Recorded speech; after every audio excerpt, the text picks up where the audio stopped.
أول صاحب سر tahun ini.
Telah direzekikan segala oleh Allah SWT untuk sama-sama kita hadir ke rumahnya, taman-taman syurga ni, untuk sama-sama mengikuti sesi perkongsian ilmu yang kita adakan setiap, insyaAllah setiap bulan sekiranya kita diberi kesempatan dan ruang oleh Allah SWT. Dan alhamdulillah pada bulan permulaan bulan Mei tahun 2014 ni kita direzekikan sekali lagi untuk bersama-sama hadir ke ceramah perdana yang kita adakan di surau ini. Jadi pada malam ini alhamdulillah tuan-tuan dan puan-puan saya hormati sekalian, kita telah direzekikan untuk bersama-sama dengan satu tokoh ataupun satu figur yang saya rasa tak asing lagi dalam hari kita, yang mana tuan-tuan dan puan-puan muslimat yang saya kasih sekalian dapat mendengar kelunakan suara beliau hampir saban hari di kaca-kaca TV dan juga di radio IQ. Beliau yang saya maksudkan ialah Fadil Ustaz Muhammad Razi bin Muhammad Rajab. Jadi sebelum kita mulakan majlis pada malam ini, biarlah saya perkenalkan terlebih dahulu. Walaupun saya tak perlu saya perkenalkan, tapi untuk sedikit, saya kata sedikit, kita perkenalkan sedikit perkenalan dengan Ustaz. Nama Ustaz Muhammad Razi bin Muhammad Rajab, berumur 39 tahun, masih muda Ustaz. Berasal dari kampung Tanjung Musa, Pokok Senang, Kedah, Jawa Utara. Sekarang tinggal di Bandar Seri Putra. Sedikit latar belakang Ustaz ni. Tradisi pengajian kitab dan pondok dari tahun 1995 hingga kini, sediakan sembahyang bacaan menghafaz Al-Quran sembahyang pukul 9, didapat profesional pengurusan logistik dari Chartered Institute of Logistics and Transport dan Kingdom, diploma kenderaan elektrik dan elektronik, sedia pembimbing badan haji dan sebagainya. Saya amat tertarik dengan latar belakang Ustaz, kerana Ustaz ini memang dapat kita berikan sebagai profesional, di samping mempunyai pengetahuan yang luas tentang bidang agama. Sekiranya tuan-tuan dan puan muslim dan muslimat dapat lihat, Ustaz juga berpengalaman saya tengok dalam sektor keselamatan pekerjaan Ustaz. InsyaAllah. Jadi saya rasa insyaAllah pada malam ini dapat gabungkan pengalaman dan ilmu perkara dalam kedua kita bidang agama dan juga bidang saintifik untuk dikongsi bersama-sama dengan kita pada malam ini. Jadi sesuai dengan tajuk yang telah kita pilih, iaitu mencari redha ilahi. Jadi malam ini cukup memujilah kesabaran kita kerana Allah telah turunkan hujan. Mencari redha ilahi, mencari ikhlas dalam ibadah. Hujan ini memang memujilah keikhlasan kita pada malam ini, insyaAllah. Sama-sama kita dengarkan apa yang dapat dikongsikan dalam malam ini.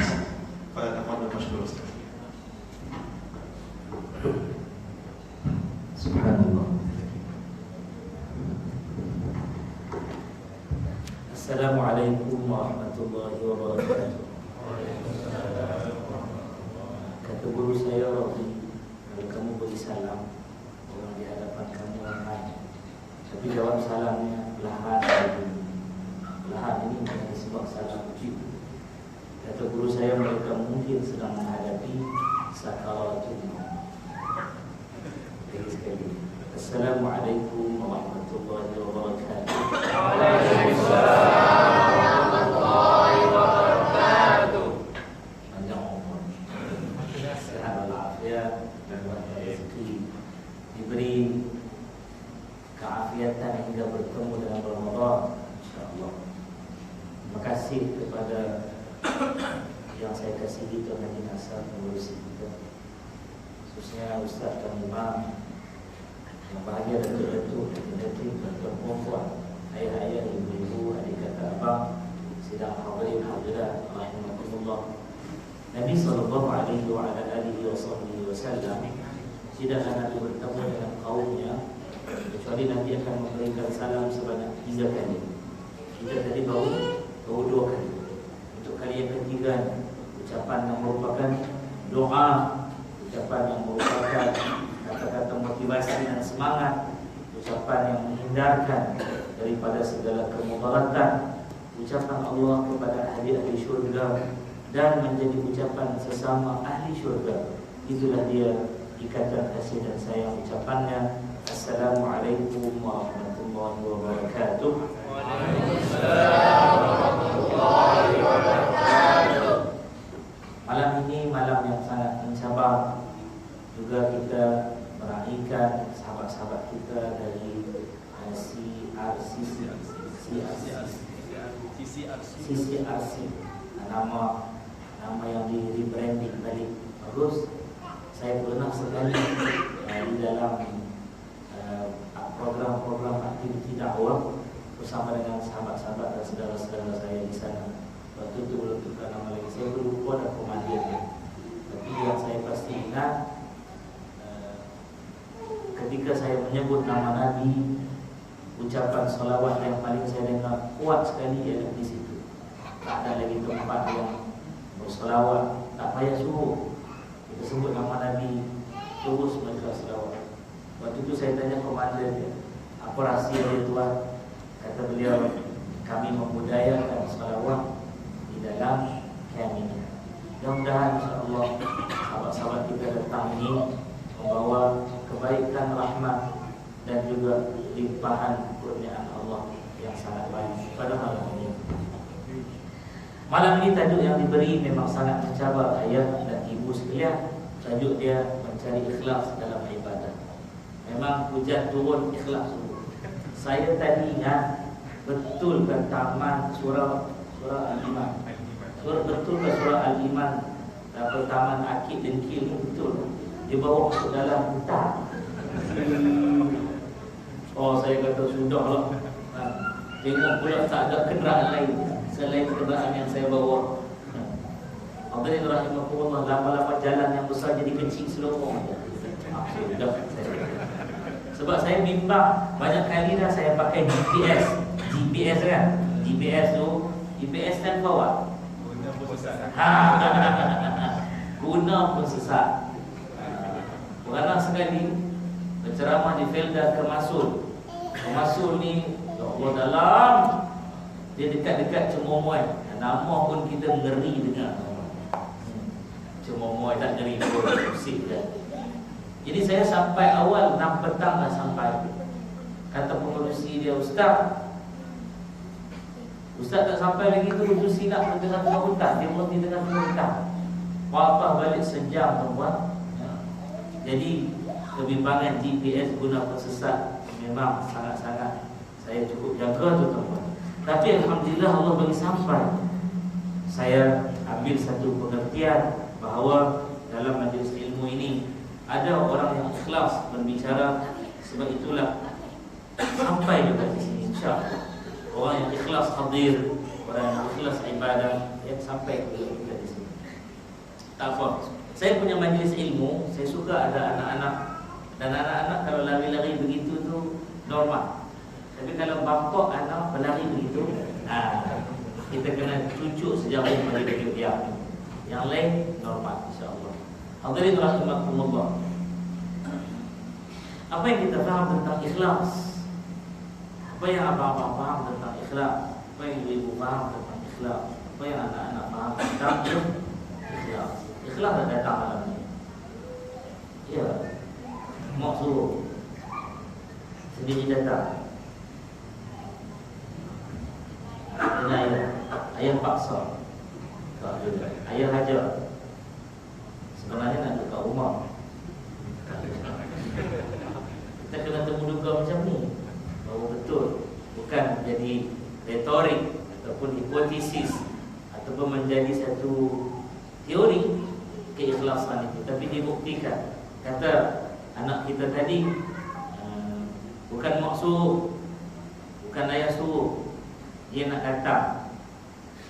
Adakah seronok tinggal kat rumah? Tak, memang dia nak datang. Dan majlis ilmu, sebelum saya terus ke mudaul, majlis ilmu kita kena ubahlah tradisi. Mungkin orang lain berbeza. Saya sebagai mubaligh, sebagai misionari, sebagai pendakwah, ini sebenarnya majlis ilmu. Kita ada paling-paling kurang kita kena ada 3 generasi. Generasi ayah kita, generasi kita, generasi anak-anak. Paling kurang kena ada 3 generasi. Kalau tiada 3 generasi ini, sesuatu mesti diperbaiki di tempat tersebut. Tahniah, sebutlah ramai-ramai alhamdulillah. Alhamdulillah. Disebabkan Allah kurniakan 3 generasi tersebut berada di tempat manusia sujud dan turun malaikat berduyun-duyun pada malam ini. Hadirin rahimakumullah. Ceramah kita malam ni berakhir jam berapa? Selalu Ustaz? Dalam sejam. Saya tak buka puasa lagi kecuali air sejuk. Maka saya ingat 5 minit cukup. Tapi tengok tuan-puan tiba-tiba rasa kenyang. Sebab apa?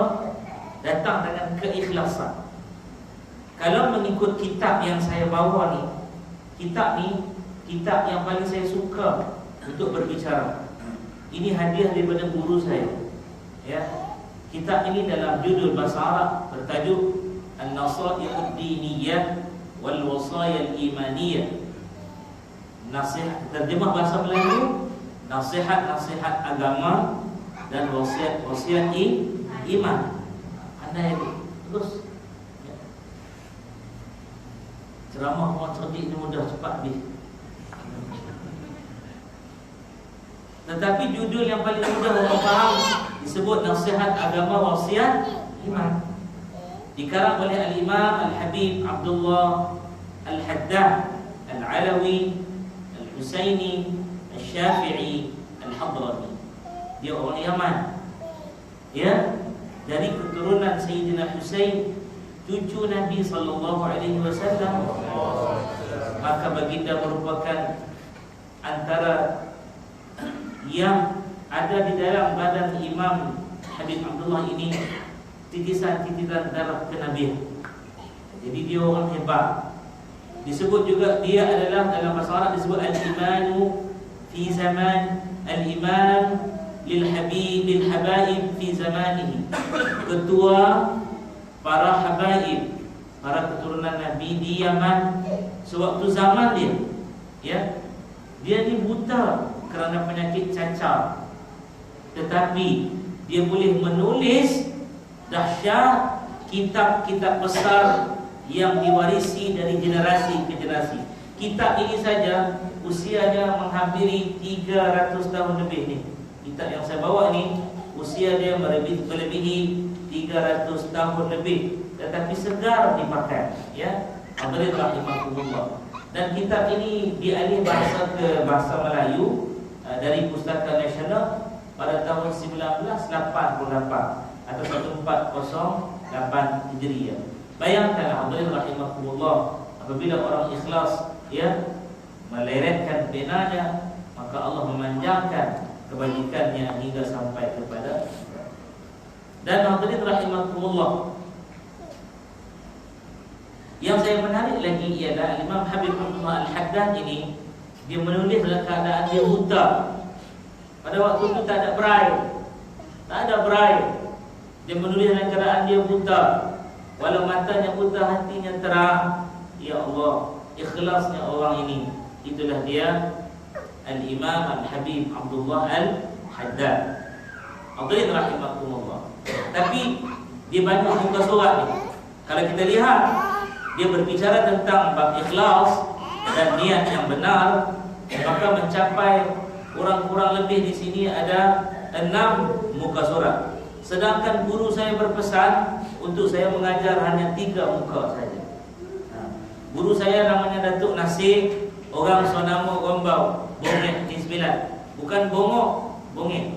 Sebut betul-betul. Kena penampang abang Bongek. Satu malam saya mengajar maulid di rumah, di madrasah, di masjid tempat dia. Maka dia pada waktu itu saya mengajar entah Syekh mana entah turun sampai pukul 12 baru berhenti. Tuan-tuan boleh tunggu malam ni pukul 12. Boleh? Puan-puan ayah ibu tunggulah, saya nak balik. Jadi dah sampai jam 12. Saya pun sudah tengok Allahu Akbar 12. Berhenti solat Isya, ada jamuan makan. Mereka sembelih lembu hari itu, yang pukul 1 baru habis. Maka dia mengiringi saya ke kereta. Sampai dekat kereta tu sementara pandai hijin, dia menghadang pintu untuk saya masuk tu. Dia nak beritahu sesuatu. Dia kata, "Jam, kau malam ni mengajar sampai jam bertindan, kau tak sudah-sudah lagi, kan? Orang pun nak balik bertindan juga, Jam." Anak-anak tanya apa maksud dia. Jadi saya pun diam senyap. Saya kata, "Maaf tu, ya, ni tu nak pesan ni, lain kali kalau mengajar 3 muka je, jangan lebih." Dalam banyak-banyak pesanan dia tu, malam tu dia sebut yang tu. Saya kata tak pernah lagi dia pesan macam ni. Saya pun tanya, pesanan tu apa tu? Yang pertama, muka orang yang pertama dibaca muka orang yang datang belajar tu. Tu muka yang pertama. 3 muka je, jangan lebih. Saya kata, kenapa pula muka orang pula tu? Bukan muka surat kitab. Bukan. Sebab orang tu mula-mula datang tersenyum, geletek je tergolak. Lama bertukar jadi bulldog domam. Kenapa tu? Lapar lah tu. Saya pun terbayang macam mana rupa bulldog domam, ya? Saya kata tu muka yang kedua. Muka yang kedua kau dengar ni. Muka yang kedua yang muka jam. Jam, elok jam tak tepat. Orang yang datang tu kadang-kadang tak ada jam di tangan, tapi dia akik-akik mata kunci dia tengok dekat signal je. Signal. Kenapa tu? Besar tu. Muka yang ketiga tu, muka yang ketiga yang last kali kata dia. Saya pun tanya muka apa tu? Muka pintu. Kau ganti orang hidup kat pintu tu. Lama hilang orang tu. Kau ganti je lah. Maka malam ni tu sebenarnya tuan-tuan, tak ada modal lah ceramah tadi. Saya petang tadi membantu khas saya seorang, ada 2 orang. Seorang daripada staf saya tu, abang tiri dia meninggal. Innalillahi wa inna ilaihi raji'un. Saya pergi ziarah dia tadi. Allahumma ighfir lahu warhamhu wa'afihi wa'fu anhu. Dia orang kelainan upaya, duduk di atas kursi roda, meninggal umur 36 tahun 2 bulan. Tuan Haji, umur saya tahun ni 41 tahun. Yang tu CV 2 tahun lepas tu. Dia orang lupa tak. Tak apa. Tua. Sebut 39 tadi kan. Masa muda. Tua dah uban penuh dah tuan. Ya. Hadirin rahimakumullah, ayah-ayah, ibu-ibu saya, adik kakak abang, anak-anak yang dikasihi sekalian. Maka saya pun pergi tadi ziarah jenazah dia. Ketika dibuka kain yang menutup wajah dia tadi, saya nampak seorang yang tak macam pun okey. Ya, dia paralyzed sebelah badan kerana demam kuning. Sebelah lagi, dia sebelah kanan. Sebelah kiri dia boleh bergerak macam biasa. Duduk atas kursi roda. Ya, suara kena sebelah kiri. Tapi seorang yang punya budi bahasa yang sangat-sangat dahsyat. Ya. Kalau dia nak will, nak suruhkan kursi dia tu, nak tolak kursi dia sendiri, ya, nak lintas depan orang, dia kata minta maaf saya ganggu laluan tu. Ya Allah. Meninggal tadi wajah dia putih kebu tuan-puan, macam tidur tu. Allah, saya kata betulnya baiknya orang ini. Jadi saya tadi sebenarnya di antara terngiang-ngiang dengan suara ayah dia menceritakan bagaimana dia pergi dengan mudah. Doktor diagnose, kata doktor ada ketumbuhan di belakang leher. Waktu dia datang, doktor kata ada ketumbuhan tu, dia sihat. Maksudnya sihat secara dia lah, ya. Kemudian kata doktor kena warded hospitalized untuk kami nak ambil sampel, nak check sama ada dia merupakan jenis kanser atau ketumbuhan yang tak berbahaya ataupun kanser yang tak membiak. Ada apa kanser yang tak membiak? Saya tak percaya benda tu. Kanser dia akan terus membiak. Na'udzubillah min dzalik. Kita doa Allah sihatkan kita. Baik, apa? Jadi ketika dalam proses doktor nak tengok sakit apa dia, dia dah sesak nafas. Dia datang sihat, sesak nafas. Sesak nafas, doktor bagi alat bantuan, bagi bantuan pernafasan dan sebagainya. Besoknya dia tak sedar diri. Tak sedar diri. Tadi pukul 12.15 Allah menjemputnya. Inna lillahi wa inna ilaihi raji'un. Kenapa ya saya ambil kisahnya? Beliau antara orang yang dilihat sangat ikhlas ketika buat sesuatu. Sangat ikhlas, ya. Kerana pembantu saya tu adalah adik tiri dia. Adik tiri. Jadi mak kepada staf saya ni, pegawai khas saya ni, berkahwin dengan ayah dia. Dan ibunya telah kembali ke rahmatullah beberapa tahun yang lalu, ya. Mengenangkan tak ada yang dapat bantu untuk uruskan dia di rumah, maka ibu tiri dia ni tawar diri. Dia sanggup untuk uruskan. Dialah yang menguruskan makan minum. Saya lihat keluarga ini keluarga yang sangat ikhlas. Hadirin rahimakumullah. Ada 6 muka surat ni. Saya nak ringkaskan kepada 2 benda saja mencari ikhlas dalam ibadah. Kalau kita cerita banyak-banyak, ustaz, dia jadi teori ya. Balik lupa habis. Dulu saya ingat saya belajar dulu, ada pen satu, ada tepi ni. Kalau kita belajar ni kitab kuning dulu, tepi ni dhabit penuh ni. Apa yang saya cakap penuh ni. Celah-celah ni penuh. Lepas tu zaman berubah. Masuk universiti tuan-puan, ya, ada buku nota. Zaman berubah lagi, ada mesin type elektrik, ya. Waktu tu mesin type yang tongtang mesin type zaman Nabi Nuh tu orang tak pakai dah. Kemudian zaman berubah lagi, ada iPhone, iPod dan sebagainya. Ya, tapi saya melihat sekarang ni zaman di surah Al-Iman ini dahsyat. Tuan-puan tak bawa puan langsung. Hebat. Ini namanya anak-anak murid Imam Syafi'i. Kecuali para ibu bawa buku nota. Tak apa, ayah-ayah ni memang anak murid Imam Syafi'i. Imam Syafi'i kuat sungguh ingatan dia. Kadang-kadang guru dia suka duga. Dan Muhammad, nama dia Muhammad bin Idris. Selalu mereka panggil Muhammad. Maka kata engkau tulis apa tu? Sebab dia tulis tu, dia miskin, susah. Imam yang kaya dengan ilmu pengetahuan dan adab, ya, asal daripada orang yang susah. Maka dia menulis guna air liur dan telapak tangan ini jadi kertas dia, kertas, ya. Pernah Al-Waqi' tanya, kau tulis apa tu? Imam Syafi'i kata, aku tulis hadis yang kau baca tadi. Mana tulisannya? Ni, di tapak tangan aku nampak. Kalau kita tuan-puan, kalau kita tak nampak tu, kawan kita kata pendek umur kan. Tapi guru dia kata kau baca balik. Dia baca tuan-puan sebiji Tak tinggal pun satu huruf perkataan daripada gurunya, itu Imam Syafi'i.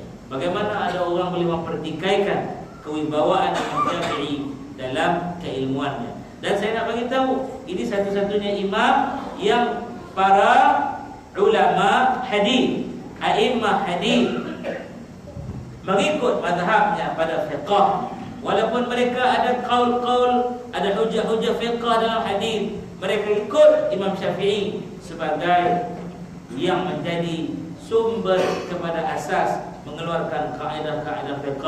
Mereka hanya kerja meriwayatkan hadis. Hadirin rahimakumullah. Baik. Tuan-tuan, dengarlah elok-elok, yang catat-catatlah elok-elok. Mencari ikhlas dalam ibadah ini, ya. Selama saya ni beginilah, kadang-kadang saya tak pandai bergurau. Minta maaf siap-siap. Kalau keluar tu bonus saja. Dalam kita nak cari ikhlas ni ada dua benda saja. Banyak benda lah, malam ni nak bawa dua saja. Dua saja. Yang pertama disebut, kita sebut ramai-ramai, al-khawfu, sebut al-khawfu. Yang kedua disebut ar-raja. Ar-raja. Sebab kalau kita nak kata makna ikhlas tu apa Ustaz? Makna ikhlas, orang pertama, kedua, ketiga macam-macam makna dia bagi ikhlas. Macam makna takwa. Kan? Kita kalau surah ni bukan surah Jumaat. InsyaAllah kita doa surah ni jadi surah Jumaat. Perasaan cantik dah, ya.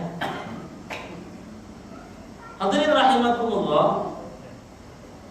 Kalaulah kita lihat pada hari Jumaat itu, khatib akan sebut sidang jemaah yang dirahmati sekalian. Khatib ingin berpesan kepada dirinya sendiri dari mimbar yang mulia ini dan kepada sekalian yang hadir, hendaklah kita semua meningkatkan ketakwaan kita kepada Allah. Jadi orang pun tanya, apa dia takwa tu? Dia pun sambung, iaitu dengan cara melaksanakan segala titah perintahnya dan meninggalkan segala larangan. Itu baru satu takrif takwa. Ada ulama mentakrifkan takwa ialah jaga hubungan baik kita dengan Allah. Abang masih ada mak? Tak ada. Ayah? Tak ada. Ada dua tak ada. Allah. Rindu tak dengan mereka berdua? Sangat rindu kan? Kalaulah kita ingat dulu, minta maaf saya dengan soalan tu. Kalaulah ayah masih ada, ibu masih ada, abang, dengan keadaan berhubungan kita yang mungkin ada yang tak berapa cantik, saya tanya abang, kalaulah mereka ada, abang nak reverse balik tak? Nak ulang balik tak? Supaya berhubungan tu jadi cantik. Semestinya kan? Sebab itu menjaga hubungan dengan Allah itu dimaknakan takwa senang. Kerana Allah tidak boleh didua-tigakan. Tak boleh berlaku sumbang dalam berhubungan dengan Allah. Allah itu wahidul ahadus samad, al-wahidul ahad, yang esa tunggal tak berbilang-bilang. As-samad, menjadi tempat bergantung segala makhluk. Tiba-tiba ada makhluk bagi bergantung dengan lain. Yang lain itu yang digantungkannya, itu yang dia meminta harapan itu pun namanya makhluk juga. Seperti berhala, seperti pokok kayu, seperti bulan bintang, seperti busut, tugu dan sebagainya. Itu bukannya sembahan, itu makhluk Allah. Allah murka. Maka ketika nak memahami ikhlas ini, yang saya ikhlas ni, Inggeris sebut sincere. Sincere. Ikhlas ni maksudnya macam-macam Ustaz. Tak apa, kita nak bagi dua je, bagi faham. Tuan-tuan sebut dengan dia al-khawf. Al-khawf ni maksudnya takut. Takut. Takut apa? Takut apa ni? Nanti kita bagi tahu takut apa. Baik, yang kedua sebut ramai-ramai ar-raja. Ar-raja. Ar-raja'u ini ialah bukan rojak mi tu. Bukan rojak buah, bukan. Ar-raja ialah harapan. Tadi takut dan harap. Macam mana nak memahami takut dan harap? Nak buat ibadat ni ada takut, ada harap. Ada orang bila buat ibadat, kita tanya dia kenapa sembahyang ni? Takutlah Allah Ta'ala punya neraka. Kata Amirul Mu'minin Ali bin Abi Thalib, Al-Khalifah Ar-Rabi', Al-Khalifatul Rabi' yang keempat, Dia kata, dengar ni, dia kata, aku memohon kepada Allah supaya jangan jadikan aku ni hamba grade yang ketiga dan yang kedua, supaya aku jadi hamba grade nombor 1. Jadi para sahabat ni bertanya, Amirul Mukminin, hamba grade nombor 3 tu apa? Hamba grade nombor 3 tu hamba yang penakut, buat ibadat macam takutnya. Ya Allah, takutlah neraka kau. Bukan takutkan Allah, takutkan nerakanya. Ya, aku takutlah siksa neraka kau. Bukan takutkan Allah, takut siksa neraka. Ya, aku takutlah Malik Zabaniyah. Siapa dia? Penjaga neraka yang matanya mengeluarkan api, mulutnya mengeluarkan lahar, mengeluarkan asap. Penduduk penghuni neraka jika memandang Malik Zabaniyah, lembur wajah penghuni neraka. Kalau ditempik oleh Malik Zabaniyah dalam neraka, penghuni neraka ni hadirin rahimakumullah, luluh habis daging di tubuh mereka. Dahsyatnya, dahsyat. Tapi kata Ali bin Abi Thalib radhiyallahu taala anhu, aku tak mau jadi hamba tu. Ni nak bagi faham ikhlas dalam ibadah ni. Kita jangan senang, saya ikhlas ni, saya ikhlas. Ikhlas kan ikhlas. Ikhlas atau ikhlas? Bersedis. Ikhlas kan ikhlas. Saya ni kalau dapat ikhlas pun tak apa dah. Mana satu. Kemudian datang al-raja, harapan, keinginan. Kita semua ada keinginan. Yang hadir malam ni semua ada keinginan. Ingin nak jadi baik, ingin disayangi, ingin untuk kita ni ada arti dalam kehidupan. Inginkan segala-galanya. Ingin masyarakat berkasih sayang tanpa ada sebarang prejudis. Inginkan yang muda ini, inginkan untuk dikasihi. Yang tua, veteran, ingin dihormati. Tapi kata Sayyidina Ali, aku juga tidak mau jadi hamba grade nombor 2. Mana-mana pula grade nombor 2. Orang tanya Amirul Mukminin Ali bin Abi Thalib radhiyallahu taala anhu, wahai khalifah, apa dia hamba yang grade nombor 2? Dia kata nombor 2 ni hamba yang buat ibadat kerana nakkan syurga Allah saja. Kenapa datang malam ni qiyamul lail? Besok Allah Taala akan bangkitkan kedudukan yang terpuji. Kita pun tanya, dia ada dalil. Siapa dalil? Fatahajjad bihi nafilatan lak. Maka kata Allah, kamu bertahajudlah, bangunlah malam, satu amalan sunat untuk kamu. Bukan untuk aku, kata Allah, untuk kamu. Apa kamu dapat ya? Asa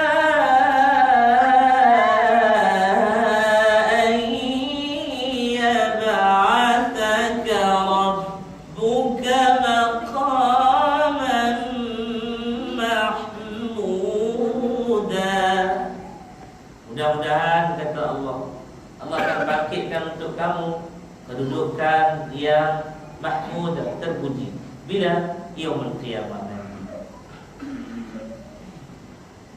Nak yang tu. Tapi tu Quran sebut, betul lah. Tapi adakah kamu cari yang itu? Ataupun kamu harapkan Allah mana satu? Maka para sahabat dia tanya, Amirul Mukminin, beritahu kami hamba grade nombor 1. Maka Amirul Mukminin Ali bin Abi Thalib Al-Khalifatul Rabi' menyebut, hamba grade nombor 1 itu adalah ialah hamba yang dia buat ibadah bukan kerana takut kepada neraka Tuhannya, tapi dia bimbang dan takut kepada kebencian Tuhan kepadanya. Dan dia melakukan ibadah bukan kerana tamak dan harapkan syurga, balasan daripada ibadahnya, tapi dia buat ibadah itu mengharapkan redha dan kasih dari Tuhan. Faham? Faham begitu? Saya dengar nama Rubai'atul Adawiyah. Saya dengar nama. Rubai'atul Adawi, Michael Owen, sedang Ronnie, David Beckham, sedang Rubai'atul Adawiyah, macam-macam biasa ustaz. Ini nama yang mungkin tak masyhur di bumi, tapi disebut sehingga hari ini oleh makhluk langit. Hadirin rahimakumullah. Ada orang sebut Rabi'ah, tapi saya belajar sebutannya Rubai'atul Adawiyah radhiyallahu ta'ala anha, kekasih Allah, waliyah dari bangsa manusia jenis perempuan. Banyak wali Allah perempuan ni banyak, ya. Antaranya siapa? Maryam alaihissalam. Sebab tu Nabi kata tiadalah 4 melainkan daripadanya wanita yang terutama pada zamannya. Lalu orang tanya, siapa mereka ya Rasulullah? Nabi kata yang pertama ialah Asia, isterinya Fir'aun, ibunda angkat saudaraku Musa. Yang kedua Nabi kata Maryam, ibu kepada saudaraku Isa. Yang ketiga Nabi kata Khadijah, isteriku yang terutama Al-Kubra. Dan yang keempat anakku Fatimah, cahaya mata. Tak adalah orang lain di kalangan wanita yang boleh menandingi 4 ini, walau di mana pula zaman mereka berada. Maka Rubai'atul Adawiyah ni antara wali-wali Allah, walaupun dia tak senarai, sebab dia datang pada zaman tabi'ut tabi'i, ya. Ada kata dia sempat pada zaman tabi'i. Tak apa, yang tu soal sejarah kita letak sebelah je. Rubai'atul Adawiyah ni apa latar belakang dia? Latar belakang Rubai'atul Adawiyah ini ialah, saya mohon ampun pada Allah untuk saya sebut nakal daripada apa yang pernah diuraikan. Dia adalah penghibur di kelab malam. Dia penghibur di kelab malam. Rubai'atul Adawiyah ni, lepas dia hiburkan orang, siapa yang nak ajak dia balik, boleh. Dia pernah berada di sisi gelap dalam zaman kehidupan. Pada satu ketika dia berfikir, adakah aku nak berterusan begini? Saudara-saudara saya, fikirlah, takkan kita nak berterusan duduk dalam dunia gelap, duduk dalam keadaan yang masa depannya bukan soal di dunia, ya. Saya bercakap soal negeri yang abadi, yaumul qiyamah. Negeri yang kalau kita dah sampai ke situ tak boleh patah balik lagi dah. Sebab itu kematian yang tadi berlaku siang, ya, saya terkesan sangat. Orang ini pergi tak kembali dah. Kalau kita tersilap jalan, katalah tadi saya tersilap jalan, ustaz boleh tunjuk hantar location baru, saya tap balik location itu, sampai insya-Allah.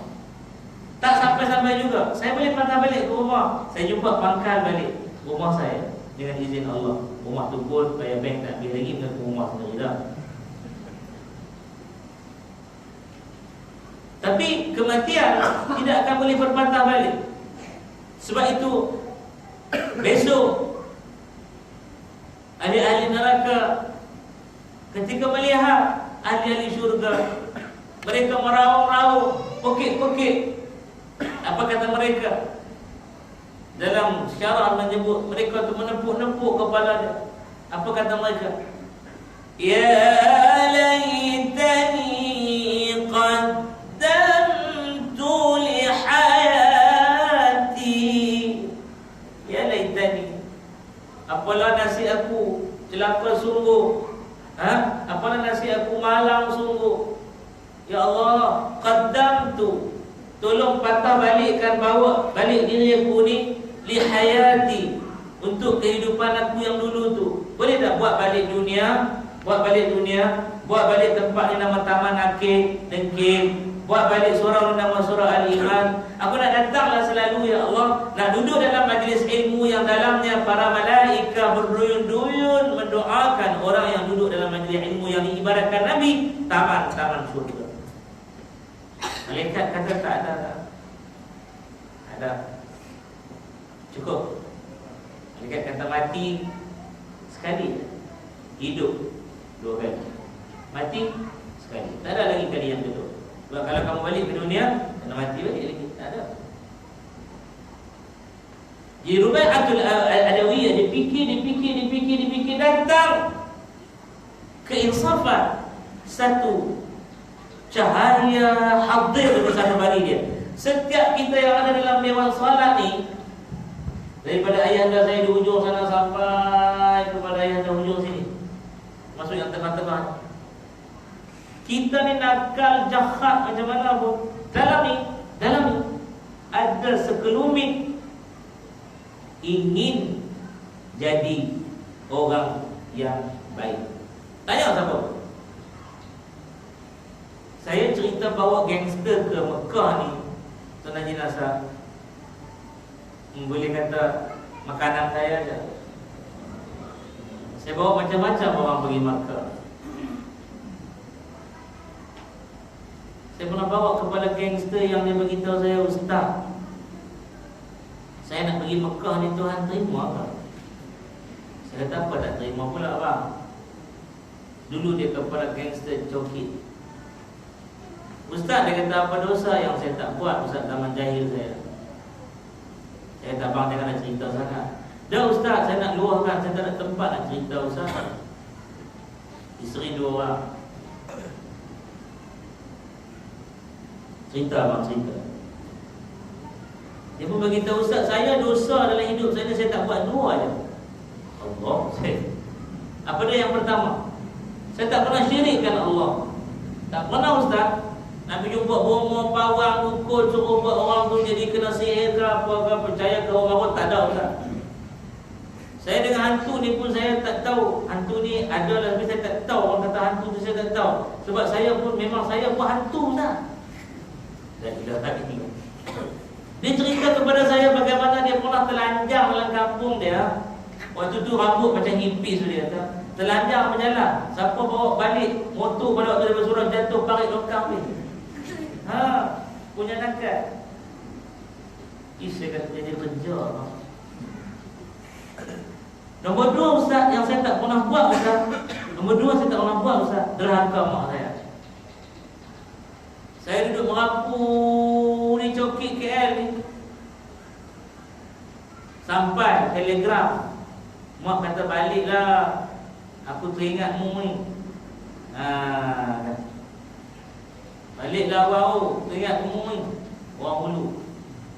Saya balik Ustaz. Balik rambut hipis tu. Mak kata mungkin kat rambutmu. Betul. Balik. Awal dia tak duduk rumah dah 3 hari. Aku teringatlah, report pun tak ada lah. Ayah dia meninggal. Duduk dah 3. Nampak kata 3 hari. 3 hari. Mak, cukup dah 3 hari mak. Gila dia. Ustaz cerita bunuh orang. Saya bunuh orang tak? Cerita abang yang tu. Tapi Ustaz dia kata, saya nak taubat lah Ustaz. Saya nak macam ni sampai bila Ustaz? Anak-anak saya makin besar yang sulung. Saya selalu pesan anak saya, abang tak harapkan benda lain daripada kau orang. Satu abang minta, jangan tinggal solat. Tuan-tuan, Allah kurniakan dia anak selepas kahwin dengan isteri yang kedua. Isteri kedua ada anak. Kahwin 12 tahun tak boleh anak. Balik umrah ada Allah bagi anak. Sekarang dia setahun seorang dah. Kacau. Adalah amalan dia tu. Nanti kita kongsi. Jadi bila dia sebut macam tu, saya kata abang jom kita pergi Makkah. Jom, ringkas cerita jom pergi. Sampai turun di Madinah tu, ketika kita bawa nak melihat makam Rasul sallallahu alaihi wasallam, dia di tanah buka mata, tutup rapat. Ni kepala gangster, tutup rapat. Tak bagi tengok. Nangis. Tak, dia kata abang tak bagi tengok. Dia kata abang buka lah mata, tengok. Ustaz, dia kata, mereka kata kalau siapa yang dosa banyak lihat makam Rasul yang suci ni, ya, keluar api Ustaz. Hei, siapa aja saya bawa merat 50 Beratus jenis orang, ribu dah saya bawa. Tak ada lagi keluar api. Orang mengarut lah.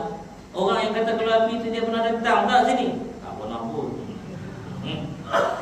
Buka, saya kata mata tu buka. Nangis dia. Nangis.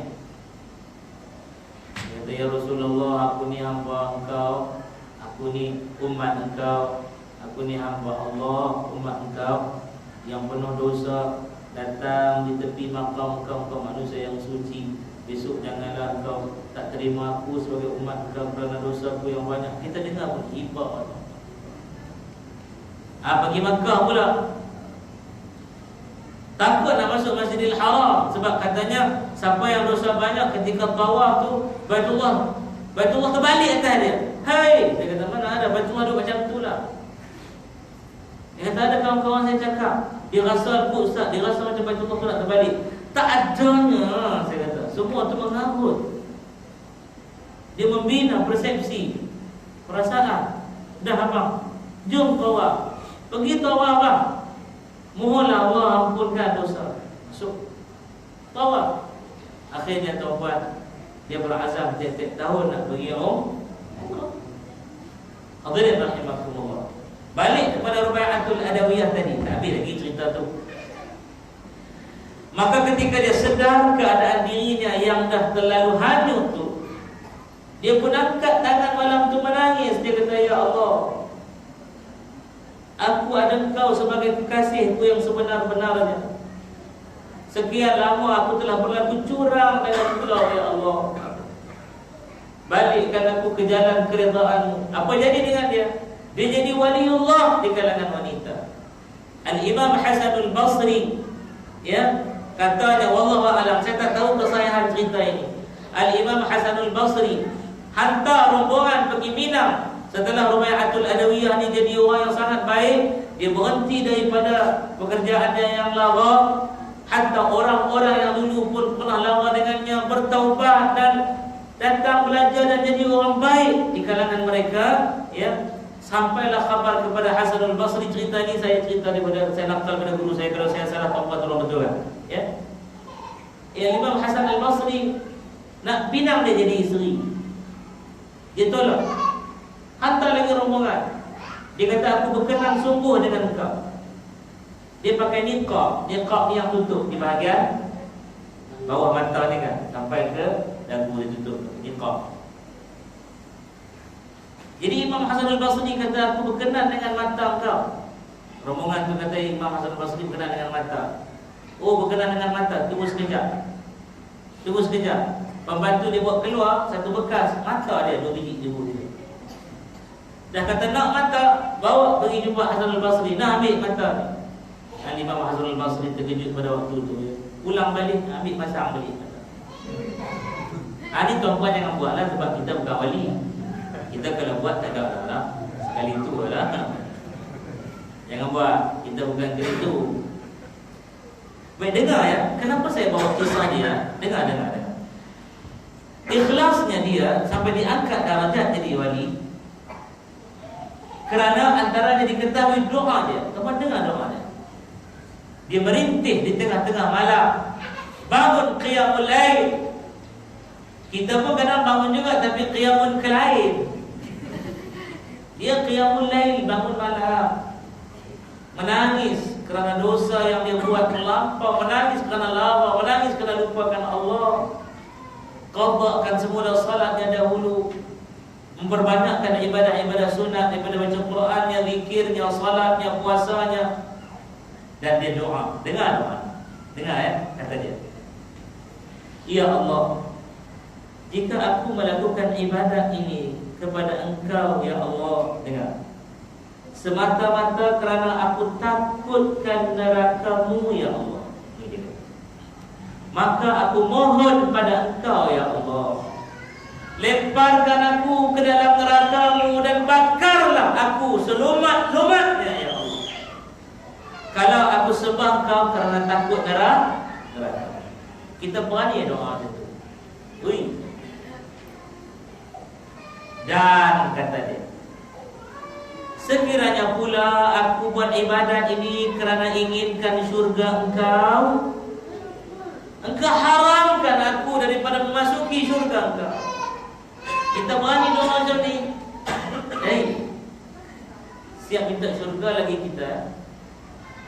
Tetapi, ada tetapi. Yang ketiga, tetapi kalaulah ibadat aku ini, berdiri, rukuk, i'tidal dan sujudku ini, segala amalanku selama ini, ya Allah, aku buat kerana mengharapkan redha, cinta dan rindukan Engkau, ya Allah. Terimalah aku di sisimu, ya Allah. Dia tak minta dijauhi daripada neraka, dia tak minta masuk surga, tapi dia minta nak jadi hamba yang dapat perhatian Tuhan. Dan saya nak tanya, hamba yang mendapat perhatian, layanan baik Tuhannya, adakah akan dilemparkan ke dalam neraka? Jawab, tidak. Hamba yang dikasihi oleh Tuhannya, adakah akan diharamkan daripada syurga? Tidak. Sebab hamba itu selayaknya di syurga, bukan di neraka. Itu cara ibadah yang sebenar, mencari ikhlas. Susah nak jawab tuan-puan. Kalau jawab takut masuk baku langkat sendiri. Kalau tuan-puan dengar Ustaz Radhi ceramah di MAN, bayaran ceramah, itu bukan saya Ustaz kena tabayun, tuan-puan kena tabayun dengan saya. Tuan-puan kena tanya betul Ustaz minta banyak. Saya ni sampai ni rakaman ni FB live atau apa? Live. Marahlah kawan-kawan. Kawan-kawan ada tegur, dia kata Ustaz kalau Ustaz nak berceramah tak mau duk minta bayaran apa, Ustaz tanya pasal saya. Ustaz jangan duk sebut kawan-kawan nak minta bayaran. Dah, saya kata begini, kita datang sampaikan ilmu. Sebenarnya kita nak apa? Di kalangan hadirin itu kita nak apa?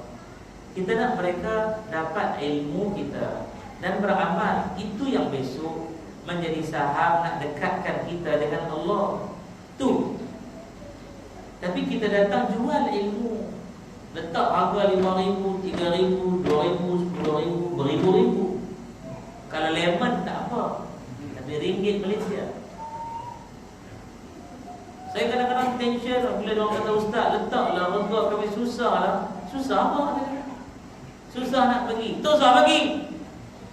Ustaz lagi Ustaz tak main lah. Bagi tengok lagi sekali. Saya datang. Ni nak cari yang tu susah tak tuan-puan. Baju ceramah agama banyak ada tempat. Masyarakat lingkup pun bersepah kata orang. Iya. Cerita ikhlas sebenarnya. Tak kisah hang jadi ustaz penceramah nak bawa kereta apa pun bawa lah tuan-puan, tak kisah. Tetapi datang itu membawa izzah. Ini pesan guru saya. Datang membawa izzah, bukan datang dengan ketakabburan. Kalau orang itu naik Proton Saga Orient batch pertama keluar tahun 1985 keluar tu, dia bawa tu kerana rasa tengok aku orang pertama boleh. Padahal tahun sekarang 2018 dah. Kereta tu duduk dalam museum dah. Tapi bangga dia bawa dalam bukan mungkin. Tengok aku ni bawa. Dia bukan membawa izzah, dia takabur, nerakanya pergi. Tapi orang itu bawa ikhlas, tapi dia kata ini kurniaan Allah, Allah bagi. Aku ada benda ini untuk memudahkan aku buat ibadah, untuk nak bawa mak ayah, untuk mereka merasakan nikmat dunia hasil usaha mereka susah dulu besarkan aku. Untuk aku jumpa orang tepi jalan nak pergi mana ni Pak Cik, nak pergi masjid, jom naik. Itu namanya izzah. Itu halnya jadi dengan Rubai'atul Adawiyah. Aku buat ni bukan aku nak neraka, bukan betapa neraka engkau ya Allah, bukan betapa syurga engkau nak ya Allah. Aku nak engkau ya Allah, aku nak engkau. Tu ikhlas sebenarnya dalam ibadah. Sebab itu al-khauf tadi itu, balik tadi. Al-khauf dengan ar-raja tadi itu, saya nak terjemahkan dengan satu kata-kata yang jadi polemik perbincangan dalam YouTube. Banyak orang sebut ni, antara mereka kata siapa berdoa, siapa meminta dengan kata-kata ini, berwirid dengan wirid ini, orang tu syirik. Orang yang kata orang tu syirik, dia sebenarnya syirik. Dia tak faham bahasa. Dia tak reti yang namanya balaghah. Dia tak reti. Dia tak reti yang namanya tamthilan, tamthil. Dia tak reti ilmu ma'ani bayan. Dia tak reti ilmu al-adab, an-nusus wal-adab. Dia tak reti. Dia reti bahasa biasa-biasa dia aja. Sebab tu dia kata salah permintaan tu. Apa kata-kata tersebut? Mai kita sebut ramai-ramai. Tuan-puan pun biasa dengar dia jadi nasyid. 1, 2, yang ada yang tak buka mulut. Apa dia ustaz? Kami tak tahu. Ikut je. 1, 2, mula. Ilahi ilah tulil firdausi a'la wala aqwa ala nari yaqini fahada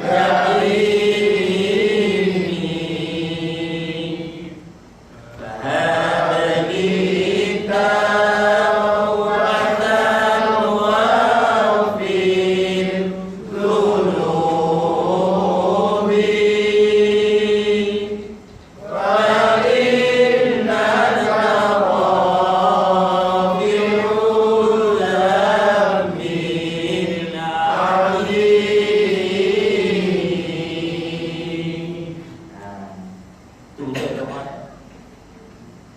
Al-khawf ar-raja duduk kat situ. Tanpa kita bincang siapa sebenarnya yang menulis bait-bait doa dan zikir dan Allah ucapan yang datang daripada qalbu, from the deep of their heart. Tak tahu siapa? Ada orang kata Imam Syafi'i radhiyallahu taala anhu. Maaf, saya tidak mendalaminya. Yang saya tahu jalannya ialah bertemu dengan siapa dia, tuan-puan? Abu Nawas. Abu Nawas ini lebih kurang macam dengan Rubai'atul Adawiyah. Dia ni jadi joker istana, penghibur di istana. Buat bagi orang suka, orang gelak-gelak tu. Ya. Akhirnya dia fikir, aku buat ni ada faedah apa ni? Maka dia munajat. Dia kata apa? Ilahi lastu lil firdausi a'la. Maksud dia Ilahi, Tuhan aku, lastu maksudnya aku tak layak, aku tak dapat, tak mungkin aku ni lil firdaus, untuk masuk syurga firdaus, ahla, untuk dialu-alukan. Aku tak layak ya Allah. Dosa banyak. Saya tanya tuan-puan layak masuk syurga. Tolong angkat tangan sekarang. Siapa yang confirm dia ahli syurga? Angkat tangan. Kenapa tak angkat? Tu ustaz angkat. Dan saya contoh. Saya tak mana. Tuhanku untuk ke syurga bukanlah aku orang yang layak. Itu maksud dia. Ada orang tak faham, tak apa, nanti sekejap hujung kita cerita. Sambung. Wala aqwa ala nari da'ini. Wala aqwa, wala, dan tidaklah aqwa, aku ni kuat. Aku tak kuat pun. Apa tak kuat aku ni?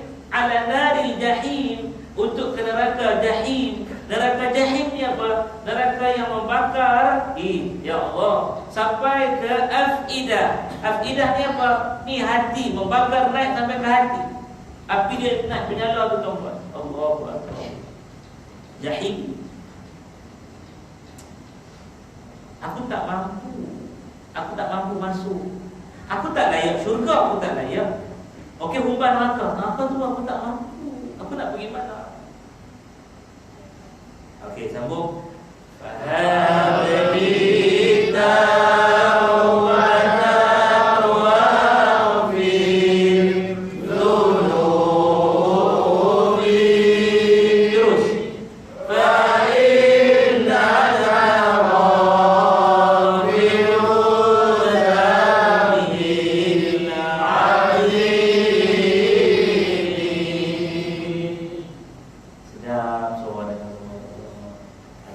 kanak-kanak, suara dewasa, suara ibu-ibu, suara ayah. Fahabli, maka kurniakanlah aku, bagilah kepada aku ni satu kurniaan apa? Taubatan. Kurniakan aku ni penerimaan, pengampunan daripada dosaku, bagi aku peluang bertaubat. Waghfir dunubi, suci bersihkan, ampunkan dosa-dosa aku. Fa innaka, maka sesungguhnya engkau ya Allah, Ghafir, yang namanya pengampun, Adzambil azimi, dosa-dosa besar, pengampun kepada dosa-dosa besar engkau ya Allah. Mana al-khauf? Al-khauf tu ialah takut. Takut apa? Takut syurga pun tak layak masuk, takut neraka pun tak mampu menghadapi siksaan. Takut, aku ni tak layak ya Allah, aku pun tak berani ya Allah. Datang ar-raja, harapan, pengharapan. Apa dia ar-rajanya? Ya Allah, aku minta ampun daripada engkau. Dia tak cerita nak masuk syurga, dia tak bagi tahu dia tak nak masuk neraka, tapi dia nak satu benda, pengampunan Tuhan. Itu ikhlas. Senang nak cakap, buat susah. Susah nak buat. Sebab itulah nak menyebut la ilaha illallah, nak menyebut Allahu ahad itu bukan senang. Antara sebab itu surah tersebut dinamakan suratul Ikhlas. Qul huwallahu ahad. Orang pada waktu itu nak sebut huwallahu ahadun, susah tuan-tuan. Siapa yang boleh kata waktu itu dia memang betul-betul ikhlas? Sebab itulah orang-orang pertama yang masuk Islam daripada kalangan yang dibilang-bilang itu tuan-tuan ya, mereka itu orang yang tak ditawarkan oleh Nabi apa-apa. Nabi bagi tahu kata qul huwallahu ahad. Terus mereka tak ada apa perancangan nak dapat ganjaran ke ketakutan apa-apa, terus sebut la ilaha illallah. Siapa dia? Sayyidah Khadijah, Ali bin Abi Talib, Abu Bakar bin Abi Quhafa, ya, Zaid bin Haritha, Bilal bin Rabah. Tak pernah ada tawaran apa-apa yang Nabi bagi, tapi mereka melakukan kerana datang daripada sana balik. Itu dia. Senanglah cakap ikhlas ini tuan-tuan, nak buat susah. Kawan saya juga mengajar sama-sama ni pendakwah. Alah dia kata, datang mengajar tu awal-awal memanglah ikhlas. Sekejap lagi balik, sekejap lagi jawatan kuasa tak bubur sampul di tangan. Ish, depa ni tak bagi apa-apa. Senanglah cakap. Tuan-puan, saya ada program ceramah di Sabah. Ada 10 ceramah. Habis ceramah di Sabah 4 hari 3 malam. Di Sabah, masjid bandaraya dia, masjid negeri dia, masjid tu masjid ni, pergi ceramah. Sampai masuk ke dalam pedalaman, keluar balik, pergi ceramah. Agensi kerajaan swasta, bagi ceramah. Balik sampai Semenanjung, balik bagi. Orang di sana tu yang jaga bahagian keuangan hantar satu email. Dia kata minta tolong bahagian keuangan pejabat saya keluarkan invoice untuk nak bayar ceramah saya 10 tempat tu.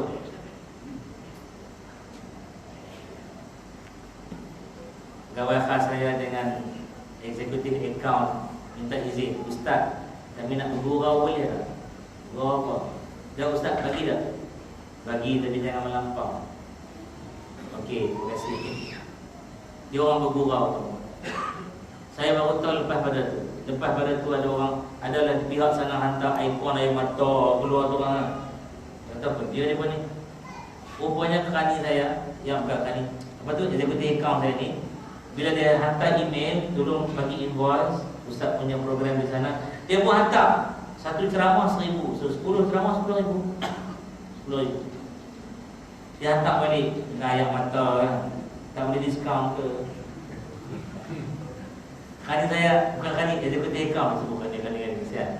Dia kata account. Hantar balik kan. 10 hak bawah tu FOC, free of charge. Hantar ayat mata pula. Betul ke ni baik? Saya kata, saya bukan nak duit ceramah tu, saya menega, tapi saya menega barang lain. Saya menega barang lain. Saya tak menega ilmu. Rasa di hati nak bagi, kerana nak kita boleh perpanjangkan lagi perjalanan dakwah. Silakan. Pesan guru saya, jangan tolak. Kalau kamu tolak, waktu itu kamu menolak rahmat Allah dan rezeki yang dia kurniakan. Orang itu bagi hadiah. Tapi kalau dia sebut sedekah, kamu tolaklah, sebab Nabi pun tak terima atas segala usaha dakwah yang Nabi buat. Tapi orang datang kepada Rasulullah, hadhil hadiah, Nabi terima. Saya pegang yang tu dulu, hadiah pun tolak. Kena tunggu dengan guru saya. Tuan-puan takkan miskin dan propaganda para pendakwah kalau dia buat benda-benda macam tu. Kan, akan miskin. Bahkan Allah bagi kurnia lagi banyak untuk dia. Ini cerita. Saya cakap begini tuan-puan, bukanlah nak bagi tahu, nak kata dia bagus. Tidak tuan-puan. Sebab tajuk kita malam ni, saya jadi blur dalam kereta. Cakap apa? Nak cerita apa ni? Agak-agak sebab tu sesat kot dalam tu. Ya salah. Jadi untuk yang kita datang malam ni untuk apa ni? Untuk apa? Ini untuk dia. Dengar dan ikut. Ilahi. Ilahi. Ada yang tak buka mulut tu? Saya pejam mata tapi nampak. Ilahi. Ilahi. Anta. Anta. Maqsudi. Maqsudi. Waridaka. Waridaka. Maqlubi. Maqlubi. Tuhanku. Tuhanku. Yang aku sembah. Yang aku sembah.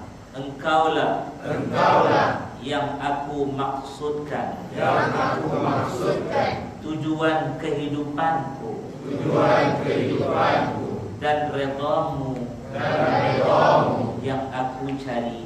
Yang aku cari. Itu kita main malam ni. Ke Komander Zuhur mana? Ke bagi nama nak datang. Bagi nama. Kalau dia buat undi macam kita tu, bilik nasib nombor ibu. Tak ada. Betul ni. Ni yang datang ayah-ayah ni pasal Haji Nasar hantar WhatsApp ke apa? Memang kami datang Ustaz. Malam ni makan apa tak Haji Nasar? Tak ada makan. Tak apa, kita boleh, kita ikhlas. Nah, ada apa malam ni? Tak ada apa Ustaz. Jangan makan hati sudahlah. Tak hati. Ikhlas dah datang.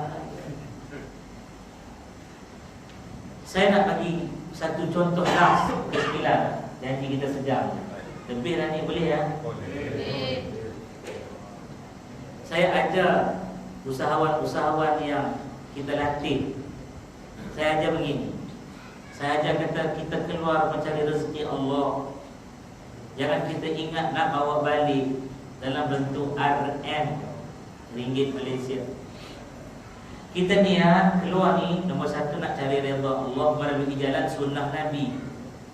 Kita niat kita nak ramaikan orang-orang yang nama sahabat kita. Dia mungkin datang tengok tak beli, tapi kita kenal dah dia. Dia kenal dah kita. Kita bagi pamphlet dekat dia. Dia tengok, oh ni nama cik. Saya sebenarnya tak buat duit, tak apa. Kita ada buku. Tulis nama, nanti saya hubungi. Tengok dapat seorang kawan. So kita bukan nak duit dia, kita nak kawan. Kita cerita kepada dia ilmu. Ilmu apa? Kita cerita pada dia. Yang ni nama minyak zaitun original. Apa beza, dia akan tanya, apa beza minyak zaitun lain di pasaran? Saya tak mau condemn produk yang lain, tapi saya hanya nak cerita barang yang saya jual. Itu yang saya ajar kepada usahawan saya. Jangan condemn yang tak bagus, ni saya bagus. Maka dia akan tanya, okey, kalau kamu kata yang ni kamu jual ni yang bagus, apa ciri-ciri dia? Ceritalah. Ini minyak zaitun perahan pertama. Saya ajar. Sebab saya tak boleh menjual. Tuan-puan, saya tak boleh menjual. Saya boleh develop mereka jadi usahawan saja. Produk tu, saya tak boleh video runcit kat tuan-tuan, tak boleh. Tu nak hadirkan ikhlas tu susah kat situ. Kita dah garuk kepala. Kalau aku jual 50% untung ni. Iblis mah, iblis mah. Habis tu ustaz dia kata dah keluar tak menjual, cari kawan. Ya ke ustaz? Nombor dua saya kata, kongsi ilmu. Ini minyak zaitun original. Bukti dia perahan pertama tak ditapis, tak terkena haba, dia perahan sejuk. Dia mesti botol kaca, tak boleh botol plastik. Botol kaca tu ada dua jenis, duk sinar dengan lega. Ya, kalau dia duk sinar, kena diletak dalam kotak supaya tak terkena cahaya. Nanti polyphenols, bahan antioksidan. Antioksidan itulah bahan perawat daripada segala penyakit, termasuk dalam masalah apa? Kanser, pertumbuhan, gangguan hormon wanita, masalah asid yang lebih, bawa penyakit gout dan sebagainya. Ya, sakit yang kaitan kolesterol, jantung, lemah tenaga batin, sakit nyanyuk, lupa jalan ke masjid, lupa. Sekarang ramai orang lupa jalan masjid. Itu nyanyuk sakit. Ni makan ni sihat. Ada kajian saintifik. Ada Ustaz Suhaimi pun buka, antara ejen saya yang hebat, Ustaz Suhaimi, dia orang dengkit, dia pun buka tunjuk. Ni dia kajian saintifik kita. Ada yang membezakan, ada. Ni cerita perbezaan dia. Ada cerita pengalaman orang yang mengamalkan, ada. Ni dia. Ada kajian saintifik, ada satu buku pakar bedah kanser, cerita kebaikan minyak zaitun maghribi, namanya Olive Plus 30X. Saya cerita. Habis cerita tu, orang tu kata, terima kasih. Kita pun kata, alhamdulillah, saya dah berkongsi satu ilmu. Orang tu kata, saya gerak dulu ya. Ya. Barang duduk depan. Saya kata, Ustaz balik rumah, Ustaz dapat apa? Dia orang cerdik, dia jawab, Ustaz, saya satu dapat kawan, nombor dua saya dapat bagi ilmu. Ustaz seronok. Kalau dia datang, kita kata beli. Dia pun beli sebab beluatkan kita jual kan. Balik jadi taiknya, kencing, peluk, habis. Ilmu tak ada. Kita suruh usahawan saya suruh cerita apa? Ini cuka buah tin. Kenapa bukan cuka apple? Kenapa cuka buah tin? Sebab buah tin antara buah yang terbaik nutrisinya dan boleh dibuat cuka. Kenapa bukan apple? Apple tak disebut pun dalam Quran. Lagi-lagi lah cuka durian. Tak ada. Ada orang baca wad-duriyani war-rambutan. Tak ada. Yang ada wad-tini waz-zaitun. Cerita, ini cuka. Cuka ni kena ada keladak. Keladak tu namanya mother. Dia memastikan proses fermentation berlaku. Cerita, ilmu aja. Nabi kata sebaik-baik lauk ialah cuka. Bagaimana peristiwa tu berlaku? Bukan saya cerita ni nak menega cuka ni dah. Tapi Nabi balik rumah Sayyidah Aisyah radhiyallahu taala anha ummul mukminin at-tahirah Umairah. Dia hidangkan Nabi roti daripada Bali, ya. Lalu Nabi senyum, Nabi tanya, Aisyah roti saja? Dia kata, ya Rasulullah roti aja. Nabi kata, alhamdulillah. Kalau kita lah balik rumah, isteri letak pinggan nasi aja. Lauk tak ada apa? Kau nak apa tak pergi? Kita. Rasulullah tak ada masalah. Alhamdulillah. Dan Sayyidah Aisyah pun tak merepek. Dia tak kata, tu lah bang, malas pergi market, tak beli ikan. Tak ada. Dia kata, ya Rasulullah, aku tengok di dapur yang ada ini saja, aku buat ni ya. Maafkan aku ya Rasulullah. Nabi kata, tak. Tak ada masalah pun, kau tak salah pun. Cuma Nabi kata, cuba pergi tengok di dapur, ada tak apa-apa kita boleh cicak dengan roti ni? Aisyah kata, nanti aku tengokkan. Tengok keluarlah sebotol. Ya Rasulullah, cuka aja ada. Nabi kata, ikut saya. Ini hadis sahih ni. Ikut saya. Ni'ma al-idamu al-khal